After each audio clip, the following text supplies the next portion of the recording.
দেখুন, নতুন করে বার্তা দেওয়ার নয়, বার্তা দেওয়াই আছে যে বুথে দাঁড়িয়ে গণতন্ত্রকে রক্ষার লড়াইটা লড়ে যেতে হবে। কোনো রকমভাবে বুথ লোডেদারদেরকে বুথে প্রশ্রয় দেওয়া যাবে না, ভোট লোড করতে দেওয়া যাবে না, বুথে এসে অরাজকতা করতে দেওয়া যাবে না।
এই নির্বাচন দেখুন, আমি চাইব সারাদিন শান্তিপূর্ণ নির্বাচন হোক।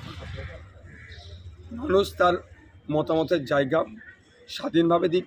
মানুষ যাকে চাইবে, সংখ্যাগরিষ্ঠ মানুষ যাকে চাইবে সে পার্লামেন্টে যাবে, কিন্তু ভোট নিয়ে হানাহানি হবে না আশা করব। নির্বাচন কমিশন সেটা ইনশিওর করবে প্রতিটা মানুষ যাতে সুষ্ঠুভাবে ভোট দিতে পারে। আমি আসলাম, সুষ্ঠুভাবে ভোট দিলাম, আমার ভোট অবশ্যই খান চিহ্নের পক্ষে গিয়েছে। আপনার কি মনে হচ্ছে যে আইএসএফ একটা বলছে জোর না হয়ে একটা দুর্বল জায়গায় পৌঁছে গেছে, আইএসএফের সেই শক্তি নাকি নেই? সারা রাজ্যে মানুষ বিকল্পের ভাবনাতে এগিয়ে আসছে, আইএসএফের পাশে ছুটে আসছে। যেখানেই যাচ্ছি আমরা সেখানকার মানুষ স্বতঃস্ফূর্তভাবে আইএসএফের ছায়াতলে আসছে। আইএসএফ তার লক্ষ্য উদ্দেশ্য নিয়ে সঠিকভাবে এগিয়ে যাচ্ছে।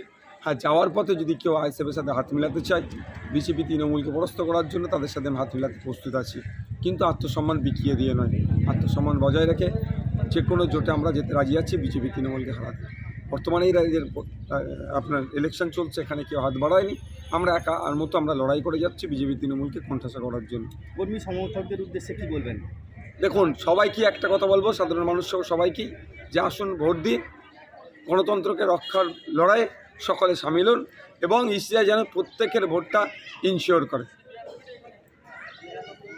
কি বার্তা দেবেন? দেখুন, নতুন করে বার্তা দেওয়ার নয়, বার্তা দেওয়াই আছে যে বুথে দাঁড়িয়ে গণতন্ত্রকে রক্ষার লড়াইটা লড়ে যেতে হবে।